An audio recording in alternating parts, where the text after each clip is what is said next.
everyone, I'm Cheryl and welcome to the Sewing Room channel. This is a pillow that is made out of panel fabric, and it's a pre-printed design like you see here. And on the panel piece itself, you usually get about 4 of these. Now I'm going to show you how to take the panel fabric that made this pillow and turn it into a square placemat.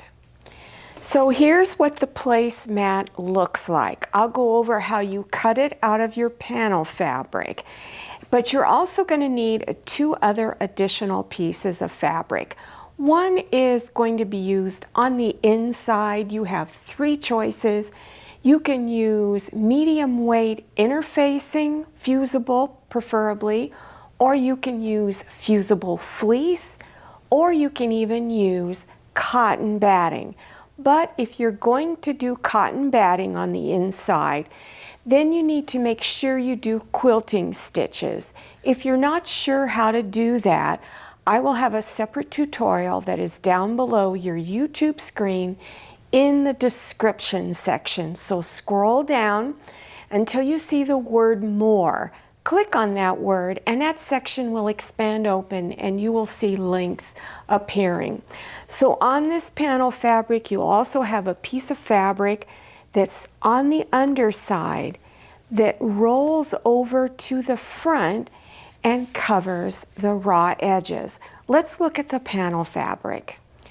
This particular piece of panel fabric had 4 of these pillow pieces on there. That's usually what you get. If you're buying the panel fabric that has placemats on it, again, you usually get 4 on it, and those are a rectangle shape. But this is the pillow panel fabric, so it is square. I've already cut 2 out. So when you're cutting, you need to decide how much of this centerpiece here, this green, how much you want of that to show. I don't want any of it to show, but I'm going to cut just outside of this line right here because I need some of this green to be in the seams. So I've decided I don't want any of the green showing on the front side. So as I said earlier, I'm going to cut out this way to have enough in there. Now, you need to first figure out what your seam allowance is going to be. I recommend anywhere from 1/4 inch to 1/2 inch. And you need to do that same cut width on all 4 edges. So I'm going to do the 1/4 inch. So I'm laying my 1/4 inch line on the edge of where the light color meets the green. And so then I'm going to do this cut. Let me move this aside. Now take your fabric and you're going to cut the next edge off. Now I don't want to use this band that you see on the side. I'm going to save it for another project, so I don't want to cut through that. So I'm going to put my 1/4 inch mark on that same line right there and cut a 1/4 inch wide seam. Then I'll continue going around to the other 2 remaining edges. So this is what it looks like right now. Now before you start cutting into anything else, you want to measure this piece of fabric to see how big it is. And mine is 16.5 inches square. So what I'm going to do is I need to cut a piece of fusible interfacing is what I'm going to use. And I'm going to fuse it on the back. Then I need to cut 1 more piece of fabric. And I want to cut it 2 inches bigger than this 16.5 inch square. So I'm going to cut an 18.5 inch square piece of fabric that's on the back but also comes over onto the top side. Here's my fusible interfacing, and I'm using interfacing that's made by Pellon. You can buy it in fabric stores and on the internet, Amazon, Etsy. Even some of Walmart stores have it. I know my Walmart store has it. So I'm just going to lay this panel piece on top, and then I'm going to cut around all the edges to make it fit. To fuse the interfacing on, or if you're doing fusible fleece, the fusing instructions is on the back of the package. It's a really easy process. You put the glue side down against the wrong side of the fabric. That's the not so pretty side. So you put that down, and like I said, follow package instructions. You put a damp cloth, then you use a hot iron, usually with steam, and you press it on until it's fused on. Here is the fabric that I want to use that's going to be on the underside of the placemat. So I'm going to lay it down. Now this is the not so pretty side of the fabric. This here, it's kind of dull. I'm going to lay my panel fabric on top, placing my ruler on there. I'm going to place the 1-inch line on the edge of my panel fabric. Then I'm going to trim it off. So I want a 1-inch piece on each edge. Take your time lining everything up and trim it off. Now don't separate your pieces of fabric. Just take opposite corners and move it.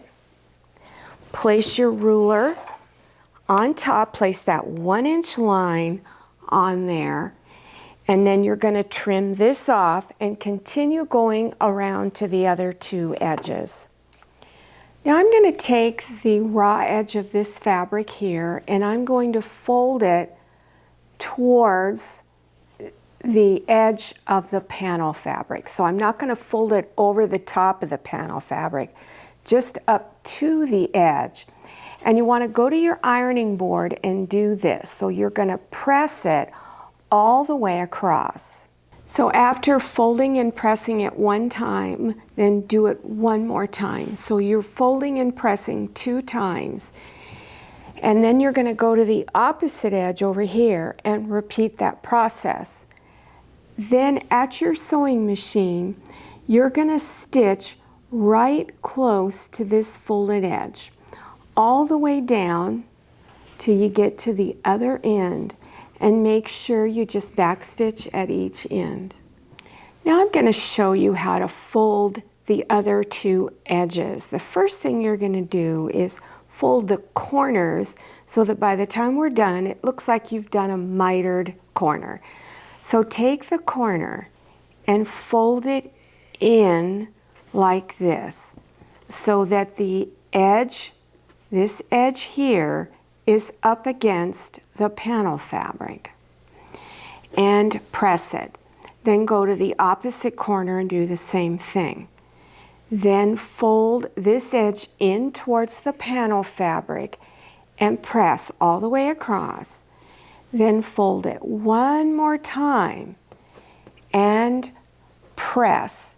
Then you're going to stitch right along this folded edge all the way across, and you do it on both edges. So when you're done, this is what your mitered corner will look like. Now if you're interested in what this looks like on the back, I'm just going to flip it over, and it's just one solid piece of fabric. Now you can use another print on here if you like, and you could have a 2-sided placemat if you wanted to. So here it is again on the front. Now this is one where I used a different fabric color. It's got red on it and it does have a print. But this one has the quilting stitches on it. So again, if you're interested in using cotton batting and doing the quilting stitches, there is a link below your YouTube screen in the description section. And then here again is what a pillow would look like. Now where can you get panel fabric? There's lots of places. You can sometimes find them in quilt fabric shops, especially if it's a really large one. My favorite place to go to is Etsy.com, ETSY.com. And when you go there, just enter pillow panel fabric.